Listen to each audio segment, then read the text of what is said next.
जय श्री राम दोस्तों। आज की बिग अपडेट में बात करेंगे इंडोनेशिया, जो कि मुस्लिम कम्युनिटी की सबसे बड़ी कंट्री है। उनके प्रेसिडेंट हिंदुस्तान आते हैं, मोदी जी के साथ कॉन्फ्रेंस करते हैं और सभी पब्लिक के सामने एक बहुत बड़ा दावा करते हैं, और उस दावे से सभी मुस्लिम कंट्रीज खासकर पाकिस्तान की दिल की धड़कन तक रुक जाती है, क्योंकि इंडोनेशिया के प्रेसिडेंट का कहना है कि उनका जो डीएनए है वो हिंदुस्तानी है। और किसी भी म्यूजिक जब चलता है, कोई भी हिंदुस्तानी म्यूजिक, तो उनके पांव अपने आप थिरकने लग जाते हैं। उन्होंने यहां तक ये बात कह डाली कि इंडोनेशिया में ज्यादातर जितने भी लोग बसे हैं उनके दादा परदादा सभी के सभी हिंदू थे, और वो एक, अगर आप छोटा हिंदुस्तान कहें तो कोई गलत बात नहीं होगी।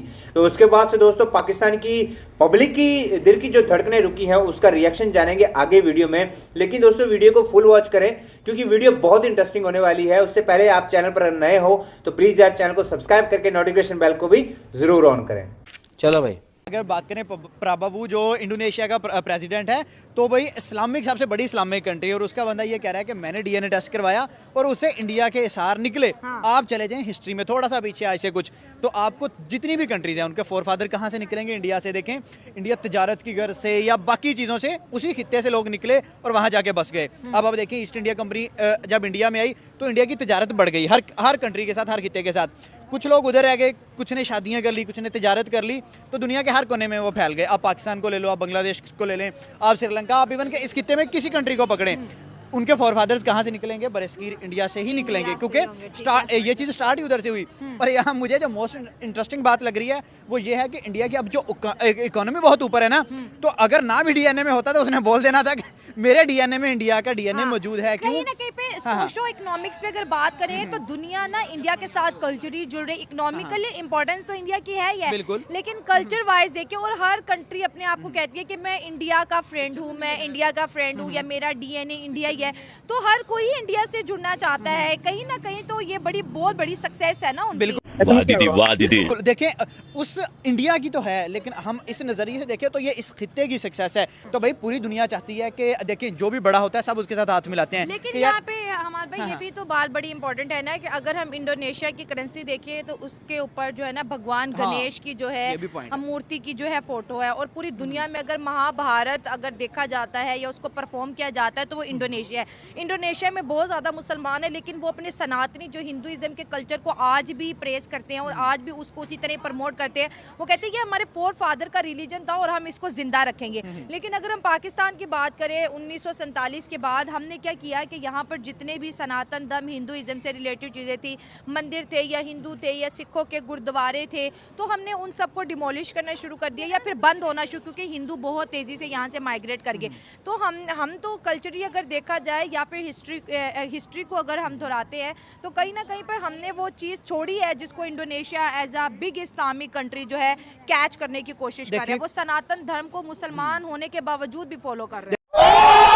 देखिए, कोई भी रिलीजन है ना, वो दूसरे रिलीजन से आपको डायरेक्ट नफरत करने को या उनके लोगों पे तशद्दुद करने को, जुल्म करने को नहीं कहता। और स्पेशली इस्लाम में तो है कि आप सबके साथ भाईचारा रखो। नो डाउट वो किस रिलीजन से है वो वर्क नहीं पड़ता, इंसानियत, ह्यूमैनिटी सबसे पहले आती है। और इंडोनेशिया ने अगर वो चीज़ संभाल के रखी है, अपने फोरफादर्स के जो हिस्टोरिकल प्लेसेस हैं या इस तरह की है, तो पाकिस्तान को भी रखनी चाहिए थी। और किसी जगह हैं भी सही, किसी जगह हमने ये देखे बांग्लादेश ने लास्ट दिनों में ऐसा किया है कि उन्होंने बहुत सारे मंदिर को डिमोलिश किए हैं और उसके कॉन्सिक्वेंसेज उनके सामने आए हुए हैं। वो अपने घुटनों पे गिरे हुए हैं, एक ही डिमांड करी जा रहे हैं, शेख हसीना दो, शेख हसीना दो।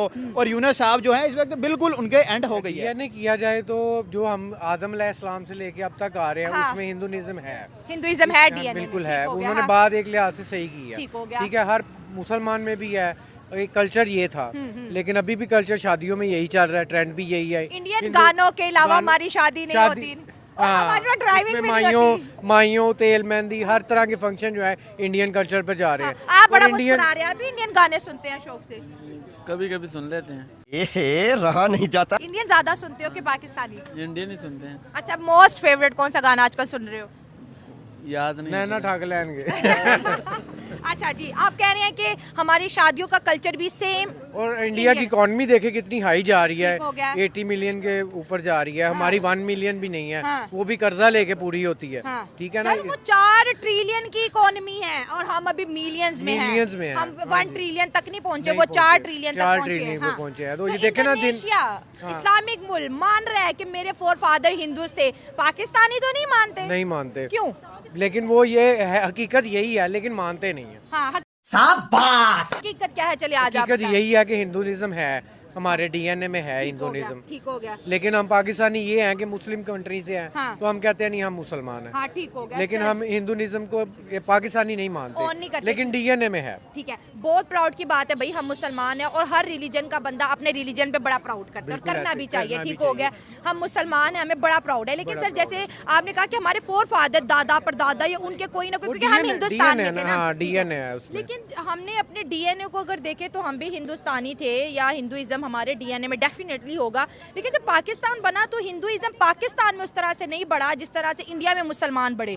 वो 30 करोड़ तक पहुंच गया और हमारे मुल्क के अंदर 1 करोड़ भी हिंदू नहीं है। क्यों नहीं है कि यहाँ पर ज़्यादा जो प्रमोट है पाकिस्तान है, और हम इस्लामी कंट्री से हैं और हम इस्लामी कंट्री को ही प्रमोट तो करते हैं। इंडोनेशिया भी तो इस्लामिक कंट्री है, वो इंडिया में खड़ा होकर हिंदुइज्म को क्यों प्रमोट लेकिन हम हमारे इधर ये नहीं है ना, इस तरह का रवाज नहीं हाँ, है। लेकिन यहाँ पर मुसलमान ज्यादा हैं, ठीक हो उस गया वजह सर। से हम इस्लामिक पॉइंट ऑफ व्यू पे चलते हैं। ठीक है, उसी पे हम ठीक है। अब फोकस आपके करते हैं। बात को मैं काउंटर करती हूँ। इंडोनेशिया में सबसे ज्यादा मुसलमान है और उनके करेंसी पे इंडिया के भगवान गणेश की जो है फोटो है, और वहाँ पर महाभारत को पूरा ड्रामा करके ऐसे प्ले किया जाता है। दुनिया से भर से लोग आते हैं। इंडोनेशिया कहते हैं कि हम बेशक मुसलमान हैं, लेकिन हमारे फोर फादर हिंदू थे, तो हम हिंदुइज्म को नहीं छोड़ सकते। हम हिंदुइज्म को अपने मुल्क में जिंदा रखेंगे। मजा आया। लेकिन ये हमारी इधर जो है ना एक मोनोपली है उनकी, अच्छा। या उनकी मोनोपली कह लें या हमारी कह लें, हाँ। कि हम चाइना के साथ कनेक्टेड है, हाँ, वो ठीक इंडिया है। के साथ ज्यादा हाँ। कनेक्टेड है, हाँ। इसलिए वो इंडिया को प्रमोट कर रहे हैं, हाँ। हम चाइना को प्रमोट करते हैं। ठीक हो गया। तो चाइना तो इस्लामिक मुल्क नहीं है, वरना हम कहते हैं हम तो बस मुसलमानों से दोस्ती हाँ करेंगे। जी, हाँ जी। लेकिन ये है कि हमारा एक ट्रेंड चल रहा है बिजनेस के लिहाज से, चाइना पूरी दुनिया में मैं वही प्रमोट तो कह रहा हूँ, मैंने अक्सर ये बात करता हूँ कि पाकिस्तान को इंडिया के साथ हाथ मिला लेना चाहिए। यकीन करें कि अनगिनत फ़ायदे हैं। हम अभी बिल्कुल बॉटम पे पड़े हैं और वो टॉप पे खड़े हुए हैं। हम उनसे हाथ मिलाएंगे तो कहीं ना कहीं हमें फ़ायदा होगा। आपकी ट्रेड स्टार्ट हो जाएगी। आपकी बिजली पूरी नहीं हो रही, वो आपको बिजली भी प्रोवाइड कर सकते हैं।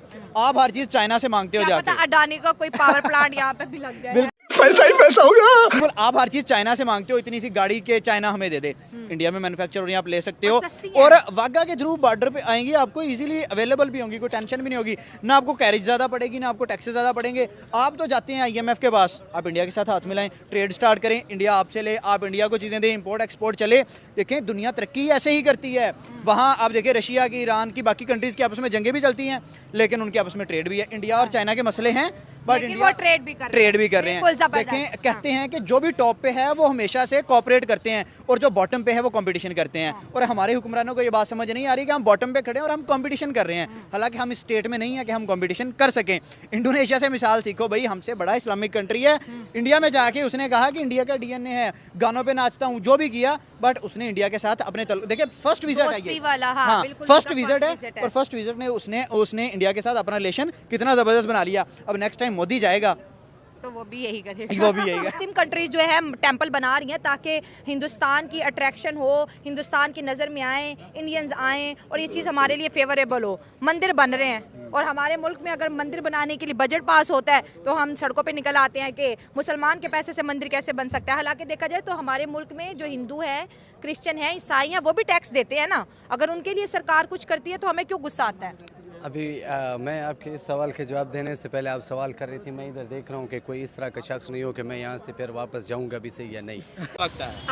मसला ये है कि इस मुल्क के अंदर जो मजहबी एक्सट्रीमिज़म है, मजहबी इंतहा पसंदी है, उसको इस पीक पे लाया गया है कि यहाँ लोगों के अंदर वो स्टेमिना है ही नहीं, वो कुछ बर्दाश्त ही नहीं कर सकते। उनकी इस तरह की ब्रेन साजी की गई, और ये सिर्फ आज नहीं की गई, जब इस मुल्क की बुनियाद रखी गई। वो आप बात कर रही थी ना, हम एक थे, पंजाबी एक थे, हिंदुस्तान एक था, लेकिन मज़हब के नाम पे एक लकीर खींची, फिर वहाँ से एक माइंड सेट किया, फिर आपने अपना जो है कॉन्स्टिट्यूशन बनाया, प्रियम्बल जो आपने उसका दिया, मैं प्रियम्बल नहीं बोलूँगा, कॉन्स्टिट्यूशन का जो समझते हैं समझिए, फिर उसकी बुनियाद पे आपने कहा हिंदू मुस्लिम किया, कॉन्स्टिट्यूशन के बुनियाद पे भी हिंदू मुस्लिम किया कि पाकिस्तान का जो है सदर या प्रेसिडेंट नॉन मुस्लिम कभी नहीं बन। हालांकि शायद पाकिस्तानी नॉन मुस्लिम जो पाकिस्तानी है, हुब्बुल वतन पाकिस्तानी है, लेकिन अगर वो हिंदू है लेकिन वो पाकिस्तानी अपने पाकिस्तान की खिदमत करना चाहता है, लेकिन वो वज़ीर आज़म नहीं बन सकता क्योंकि वो हिंदू है।